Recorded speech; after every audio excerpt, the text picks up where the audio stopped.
Bon et bien salut à tous. Comme vous avez vu sur la vidéo, ben voilà la petite nouvelle.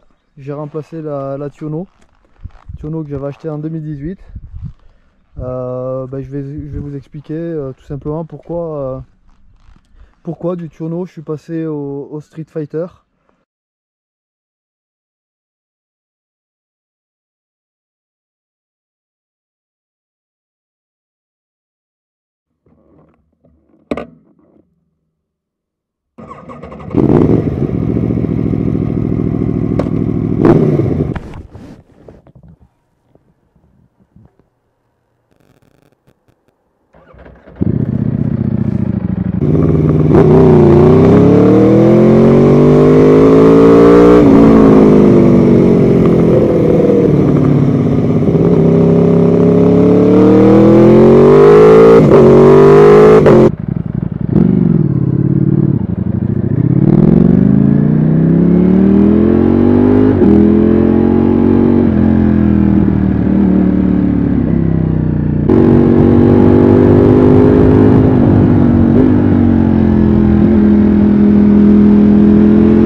tout d'abord, je vais vous le dire direct, hein, il n'y a pas une différence de fou. Honnêtement, le Tiono, je pourrais jamais dire du mal du Tiono. C'était une machine vraiment de fou. Moteur, châssis, il y a tout qui allait bien sur cette machine. Dans ça, jamais j'aurais cru que j'allais la changer au bout de 2 ans. Mais il se trouve que l'année dernière, je suis allé au salon de l'ECMA à Milan. Et je l'ai vu la première fois, la Street Fighter sur le stand Ducati. Et j'avoue que j'ai eu un petit coup de cœur. Mais voilà, je la trouvais belle, mais j'étais pas non plus en mode je vais l'acheter. Un jour, mon concessionnaire Ducati Annecy, il l'a reçu. J'y suis allé par curiosité et j'ai pu l'essayer. Là, clairement, j'ai compris qu'il me la fallait. Pas que elle était vachement mieux que le Tiono, mais je sais pas. Déjà, moi, c'est l'esthétique. L'esthétique, je la trouve magnifique. Alors bon, elle divise, il y en a qui lui trouvent des défauts. C'est sûr, elle n'est pas parfaite. Et encore que moi, je la trouve pas loin d'être parfaite.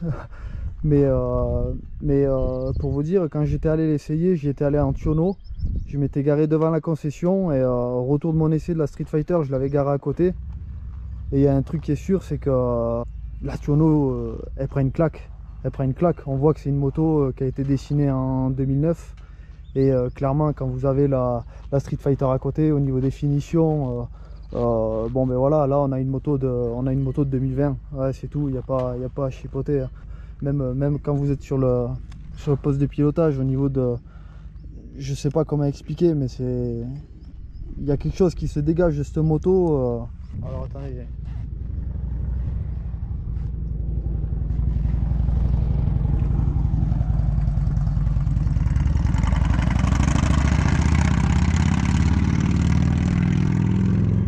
Alors du coup, j'ai passé commande en mars. Juste avant le confinement. Je l'ai essayé en fait et j'ai dit à mon concessionnaire il me la faut. Donc j'ai passé commande en mars, j'ai passé commande pour un modèle standard. Alors j'ai vu beaucoup de gens qui l'essayent, des professionnels ou des amateurs, des youtubeurs, qui disent si vous avez les moyens de vous acheter une Street Fighter, vous avez forcément les moyens pour vous acheter une S. Eh ben je suis pas d'accord. Moi je me suis pas saigné, mais j'avais de l'argent de côté, j'ai dû vendre mon Tiono, j'ai dû vendre une voiture pour me l'acheter parce que c'était mon plaisir, je la voulais. Et j'étais pas en mesure de mettre 3000 € de plus pour des suspensions électroniques et des jantes en magnésium. Voilà, faut pas croire que c'est parce qu'on achète une Street Fighter qu'on est blindé, qu'on peut mettre comme ça 3000 € de plus quoi. En plus, je vais être honnête avec vous, j'avais le Tiono Factory 2018, donc équipé en Öhlins. Et là, je suis en Showa, avant, arrière. Clairement, hein, moi, je vois pas de différence. Hein. Même mon concessionnaire, il m'a dit, est-ce que tu as déjà cliqué? Est-ce que tu as déjà cliqué tes Öhlins sur le Tiono? J'ai dit non. Il me dit, ben voilà, ça sert à rien. Il me dit, les Öhlins sur le Tiono, disons qu'au niveau des réglages, elle sera plus pointue et ça sera plus précis. Mais encore faut-il la régler, la moto. Moi, je la règle pas, moi. Moi, je m'adapte. Hein. Moi, les Showa, je vais pas les toucher. Je vais peut-être les durcir un peu sur piste. Et encore que je l'ai jamais fait. Moi, je pars du principe que la moto, je la connais telle qu'elle. Les suspensions, elles sont comme elles sont. Je m'adapte à la moto. Je vais m'y habituer. Et clairement, là, sur la montée que vous avez vue, la petite montée du Semnoz, eh ben, je vous le dis, hein, j'ai l'impression d'être plus rapide avec le Street Fighter. Et pourtant là je suis en rodage, je n'ai même pas passé les 7000 tours, mais au niveau du châssis, dans les épingles, elle met à l'aise, le trait avant, je rentre beaucoup plus fort dans les épingles. Pourtant le Tiono quand même c'était quelque chose, hein, c'est une sacrée machine, hein. Mais celle-là, je sens mieux le trait avant, je la sens plus agile, plus facile, elle est plus facile, ouais. La position, il n'y a pas photo, ça a été flagrant quand je l'ai essayé la première fois. La selle, elle est moelleuse, on est moins couché que sur le Tiono. Et clairement, sur des longs trajets à la journée, on subit beaucoup moins. Et pourtant, c'est une machine qui est hyper radicale. Et c'est là où ils ont fait fort. C'est qu'elle est radicale, mais elle est docile en même temps, elle est confortable. Et ça c'était un des points qui m'avait marqué par rapport au tionneau. Alors après le moteur, oh, le moteur c'est... Le tionneau c'était quelque chose, hein. 180 chevaux, franchement ça suffit, 208 chevaux là-dessus ça sert à rien. Mais waouh, ah, il a une force, il a une force. La démultiplication elle est parfaite, vous êtes en 6 à 60, 70, vous mettez poignée dans l'angle, mais elle repart, elle broute pas, elle claque pas, elle repart, mais d'une force. Ah, ce moteur il est incroyable. Alors la première fois que je l'avais essayé au concessionnaire, je m'étais dit, oh on dirait que le tionneau il part d'un peu plus bas, il a un peu plus de couple, il est un peu plus rond. Et effectivement le tionneau est un peu plus rond, mais il a pas cette puissance, ce couple, si vous voulez, quand n'importe quel rapport sur ça là, vous mettez poignée dans l'angle, vous sentez le moteur, il tracte. Je joue beaucoup moins de la boîte avec cette machine qu'avec le tionneau. Alors vous allez me dire, ouais, le tionneau c'est que tu savais pas parce qu'il a du couple de fou. Mais non, franchement, là c'est encore au-dessus. On sent clairement qu'il y a de la puissance supplémentaire. Ensuite, la sonorité. C'est vrai que le tionneau il fait un bruit vraiment. Moi j'adore ce V4, il fait un bruit vraiment magnifique. Même d'origine, le tionneau il passait bien. En plus, moi avec le silencieux Arrow, c'était vraiment parfait. Et là aussi, hein, je vous le dis, hein, d'origine, ça, je sais pas si ça rend bien sur la vidéo. Là j'ai fait avec un enregistreur numérique, donc le son devrait rendre pas trop mal. Mais je vois beaucoup de commentaires dans les vidéos, ouais, ça fait un bruit de merde, c'est quoi ce bruit de tracteur? Et les gars, c'est que vous l'avez pas essayé, vous n'êtes pas monté dessus, vous n'êtes pas parti avec. Parce qu'à partir du moment où vous démarrez, vous passez la première, vous mettez un coup de gaz, mais elle fait un bruit de fou. Je sais pas comment ils ont fait pour homologuer ça. 106 décibels. Déjà, je vais au lait de nom fin juillet. Là, ça va que c'est en semaine, parce que je crois qu'en week-end, ça serait pas passé encore. Je sais pas trop. Faut qu'on se renseigne, mais vraiment là, elle fait un bruit phénoménal. Et bon, ben, je vais rester d'origine. Par contre, je l'annonce, hein. Là, je vais garder ces gamelles. Alors, moi, je les trouve pas moches, je les trouve même belles. C'est bien intégré. Vaut mieux ça que les grosses gamelles qu'on voit sur les côtés. Les gars qui critiquent ça, eh bien, regardez les pots d'origine des autres motos. Là, au moins, on a la jante, on a un monobras, on a la jante qui est mise en valeur. Et franchement, là, c'est nickel. Alors, le revers de ce silencieux, c'est que ben, les deux côtés, ça tape sur le sol. Du coup, ça fait caisse de résonance. J'ai l'impression que c'est ça qui amplifie le son. Et vraiment, parfois, si je mets mon casque racing, là, le Xiaomi, si je roule un peu trop longtemps, je peux avoir des acouphènes, quoi. Vraiment, elle fait beaucoup de bruit. Si je fais de la ville, ça résonne et ça peut me faire des acouphènes, ouais. Mais voilà, je regrette pas. Mon tionneau était une super machine, elle était top. Mais là, voilà. Là, c'est un level au-dessus. On est en 2020. Le tionneau, ok, ben maintenant il a les suspensions électroniques. Ils ont mis du carbone un peu partout. Là. Mais il y a un moment, Aprilia, il va falloir que vous renouveliez la machine. Parce que là, vraiment, esthétiquement, elle est belle, hein. Elle est magnifique, la tionneau. Mais il y a des détails qui font qu'on voit que c'est pas une moto de 2020. C'est mon avis, hein. C'est mon avis. Je sais que beaucoup de gens vont regarder la vidéo, ils ont le tionneau et j'espère que vous n'allez pas vous froisser, hein. Moi je l'ai eu le tionneau et je l'ai adoré, elle est magnifique cette moto. Mais là pour moi le Street Fighter c'est au-dessus. Après bon ben, c'est les goûts et les couleurs. Celle-là j'ai commencé à l'équiper un petit peu, vous voyez, parce que bon les rétros encore d'origine ça peut passer, mais là je me suis dit je vais mettre des rétros comme ça. Ben, honnêtement ça va bien.